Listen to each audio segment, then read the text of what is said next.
నమస్తే, welcome to YoYo TV. Bharatiya Janata Party శూన్యం నుంచి ఆకాశం వైపుకు ఎదిగిన పార్టీ కేవలం 2 సీట్లతో ప్రయాణాన్ని ప్రారంభించి ఈ రోజు దేశంలోనే తిరుగులేని శక్తిగా మారింది. క్రమంగా రాష్ట్రాల్లో తమ గ్రాఫ్ పెంచుకుంటూ వరుసగా 2 సార్లు పీఎం పీఠాన్ని సొంతం చేసుకుంది. ఒంటరిగానే బంపర్ మెజారిటీతో గెలిచి ముచ్చటగా 3వ పవర్లోకి వచ్చేందుకు సర్వశక్తులు ఒడ్డుతోంది. ఈ నేపథ్యంలో బీజేపీ దేశాన్ని శాసించే స్థాయికి ఎలా ఎదిగింది? ఏ రాష్ట్రాల్లో బీజేపీకున్న బలం ఎంత? లోక్సభ ఎన్నికల్లో బీజేపీకి దోహదపడుతున్న అంశాలేంటి?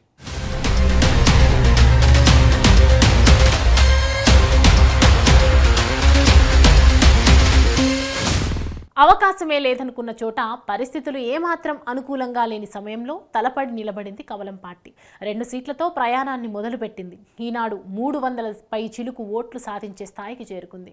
ఇన్నేళ్ల బీజేపీ తన ప్రయాణంలో ఎన్నో ఎత్తు పల్లాలను చూసింది. ఒక్కొక్క రాష్ట్రంలో బలపడుతూ ప్రపంచంలోనే అత్యంత పెద్ద పార్టీగా ఎదిగింది. 1980లో భారతీయ జనతా పార్టీ స్థాపించబడింది.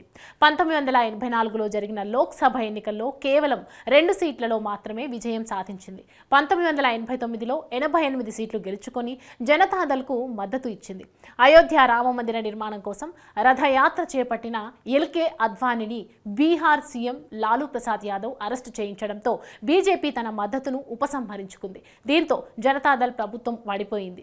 1991లో జరిగిన ఎన్నికల్లో 120 సీట్లు గెలుచుకొని ప్రధాన ప్రతిపక్షంగా నిలిచింది. 1998లో ఎన్డీఏ కూటమితో అధికారంలోకి వచ్చింది బీజేపీ.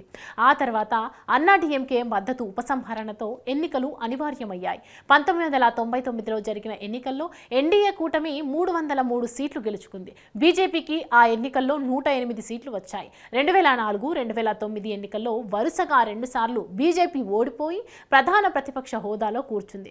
2013 తర్వాత పుంజుకుంది. ఆ తర్వాత 2014, 19 ఎన్నికల్లో బంపర్ మెజారిటీతో గెలిచి వరుసగా 2 సార్లు అధికారంలోకి వచ్చింది. 1984లో 7.74% ఓట్లతో రాజకీయ ప్రయాణం మొదలుపెట్టిన బీజేపీ 2019కి వచ్చేసరికి 38% ఓట్లకు బలం పెంచుకుంది. హిందుత్వం నినాదంతో హిందీ బెల్ట్లో తిరుగులేని శక్తిగా ఎదిగింది బీజేపీ.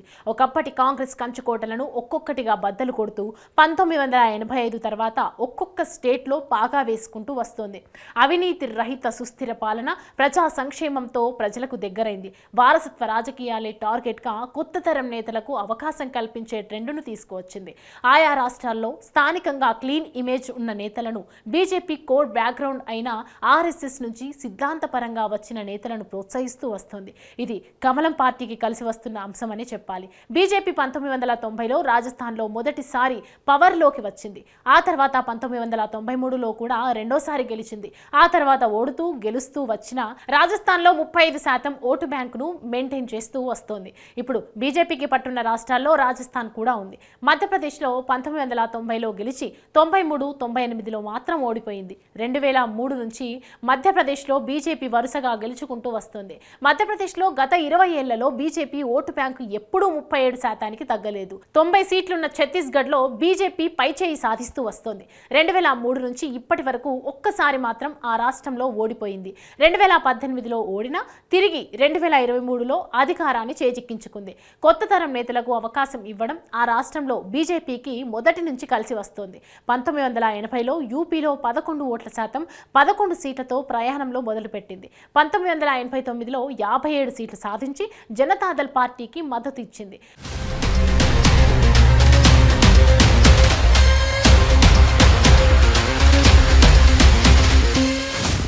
1991, 96లో అధికారంలోకి వచ్చింది. 2002 మిత్రపక్షాలతో అధికారాన్ని ఏర్పాటు చేసిన మళ్ళీ అపోజిషన్లోకి వెళ్ళింది. 2007, 2012లో 2 సార్లు వరుసగా ఓడిపోయింది. 2017, 2022లో వరుసగా 2 సార్లు బంపర్ మెజారిటీతో గెలిచి అధికారంలోకి వచ్చింది. 2017 వరకు యూపీలో బీజేపీ ప్రయాణంలో ఓట్లు, సీట్లు తగ్గుతూ పెరుగుతూ కొనసాగింది. ఉత్తరప్రదేశ్లో రామమందిర నిర్మాణం, వారణాసి వంటివి బీజేపీకి కలిసి వచ్చాయి. మహారాష్ట్రలో బీజేపీ బీజేపీది ఎప్పుడూ పొత్తుల రాజకీయమే. ఇక్కడ ఇప్పటి వరకు బీజేపీ సింగిల్ గా మ్యాజిక్ సీట్లు సాధించలేదు. శివసేన వంటి మిత్రపక్షాలతో మహారాష్ట్రలో అధికారం చేపట్టింది. 2014, 2019లో 2 సార్లు కూటమిగా పోటీ చేసి అధికారంలోకి వచ్చింది. ఇక పొత్తులతో పోటీ చేస్తూనే సింగిల్ గా పోటీ చేసే స్థాయికి ఎదిగింది బీజేపీ. ఇక హిమాచల్ ప్రదేశ్ లో ఓ టర్మ్ బీజేపీ, ఓ టర్మ్ కాంగ్రెస్ అన్నట్లుగా తీర్పు ఇస్తూ వస్తున్నారు ఓటర్లు. 1982లో హిమాచల్ ప్రదేశ్ లో 35% ఉన్న ఓటు బ్యాంకును కమలదళం 43%కి పెంచుకుంది. ఇక దేశ రాజధాని ఢిల్లీలో బీజేపీది ఎప్పుడూ ప్రతిపక్ష పాత్రే. 1993లో ఒక్కసారి బీజేపీ సింగిల్ ఢిల్లీలో ప్రభుత్వాన్ని ఏర్పాటు చేసింది. ఆ తర్వాత నుంచి ప్రతిపక్ష హోదాకే పరిమితం అవుతూ వస్తోంది. ఓటు బ్యాంకును మాత్రం కాపాడుకుంటుంది బీజేపీ. ఇక బీహార్లో బీజేపీ ఒంటరిగా అధికారంలోకి వచ్చిన దాఖలాలు లేవు. 1990లో ఓసారి జనతాదళ్కు బయట నుంచి మద్దతు వచ్చింది. ఆ తర్వాత 2005లో మిత్రపక్షాలతో కలిసి అధికారాన్ని పంచుకున్నారు కమలం లీడర్లు. 2010 నుంచి కూటమిగా అధికారంలోకి రావడం, తర్వాత ప్రతిపక్షంలో కూర్చోవడం వంటివి బీహార్లో బీజేపీ కామన్ అయిపోయాయి. అయితే సరైన వ్యూహంతో బీజేపీ ఇక్కడ పొత్తులతో బలపడుతూ వచ్చింది. 24% ఓట్లను తన ఖాతాలో వేసుకునే స్థాయికి ఎదిగింది. 1995 నుంచి గుజరాత్లో బీజేపీ హవా కొనసాగుతోంది. 29 ఏళ్లుగా పాలిస్తూ వస్తోంది కమలదళం. 40%కి తగ్గకుండా ఓటు బ్యాంకును మెయింటైన్ చేస్తూ సీట్లు కాస్త తగ్గినా పెరిగినా తన సత్తాను కొనసాగిస్తోంది. గుజరాత్ నుంచి ప్రధాని నరేంద్ర మోడీ 4 సార్లు సీఎంగా పనిచేసి గుజరాత్ మోడల్ అంటూ దేశవ్యాప్తంగా బ్రాండ్ క్రియేట్ చేశారు. పంజాబ్ రాష్ట్రంలో ఇప్పటి వరకు బీజేపీ సింగిల్ గా అధికారంలోకి రాకపోయినా ఎప్పటికప్పుడు పట్టు పెంచుకుంటోంది. శిరోమణి అకాలీదళ్తో పొత్తు 2007, 2012లో అధికారాన్ని పంచుకుంది. హర్యానాలో 2014లో ఒంటరిగా, 2019లో ఇండిపెండెంట్ల ప్రభుత్వాన్ని ఏర్పాటు చేసింది బీజేపీ. గతంలో 10% ఉన్న బీజేపీ ఓటు బ్యాంకు ఇప్పుడు హర్యానాలో 36% దాటింది. బీజేపీకి హిందీ బెల్ట్లో మొదటి నుంచి మంచి పట్టు ఉంది. ఎటు వచ్చి సౌత్ స్టేట్స్తోనే ఇబ్బంది. 1983లో తొలి కర్ణాటక అసెంబ్లీలో అడుగుపెట్టిన బీజేపీ 25 సంవత్సరాల తర్వాత అధికారం దక్కించుకుంది. 2008లో జరిగిన ఎన్నికల్లో కర్ణాటక ప్రజలు బీజేపీ 110 స్థానాలు కట్టబెట్టారు. 2018 ఎన్నికల్లో అధికారం చేపట్టిన బీజేపీ ఆ తర్వాత ఓటమి పాలై ప్రధాన ప్రతిపక్షంగా నిలిచింది. ఇక్కడ కూడా బీజేపీ ఎప్పుడూ ఒంటరిగా అధికారంలోకి రాలేదు. కానీ చెప్పుకోదగ్గట్టుగా ఓటు బ్యాంకును మాత్రం పెంచుకుంది. ఉమ్మడి ఆంధ్రప్రదేశ్లో బీజేపీ బలం అంతంత మాత్రమే అని చెప్పాలి. పలు ఎన్నికల్లో టీడీపీ పొత్తులో పోటీ చేసి మిత్రపక్షంగా కొనసాగింది కూడా. ఏపీలో బీజేపీ ఓటు బ్యాంకు ఇప్పటికీ చెప్పుకోదగ్గ స్థాయిలో లేదు. కానీ పొత్తులతో బలం పెంచుకునే ప్రయత్నం చేస్తోంది కమలదళం. కేరళలోనూ బీజేపీ బలం తక్కువే. కాంగ్రెస్ వర్సెస్ కమ్యూనిస్ట్ గానే కేరళ రాజకీయం ఉంటుంది. బీజేపీ గత ఎన్నికల్లో 11% ఓట్లు సాధించింది.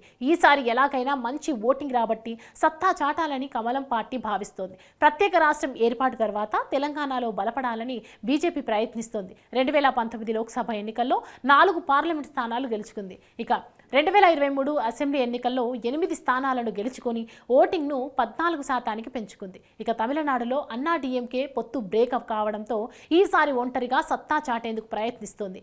ఈసారి కూడా మెజారిటీ ఎంపీ సీట్లను గెలుచుకునేందుకు మోడీ సుడిగాలిని పర్యటనలు చేస్తున్నారు. తమిళిసై, అన్నామలై వంటి కీలక నేతలు బరిలోకి దించింది బీజేపీ అధిష్టానం. ఇప్పటి వరకు అవకాశం లేదనుకున్న తమిళనాడులో ఓట్లు సీట్లను గెలుచుకునేందుకు వ్యూహాలను రచిస్తోంది. ఇక నార్త్ ఈస్ట్ స్టేట్స్లో పాకా వేసింది బీజేపీ.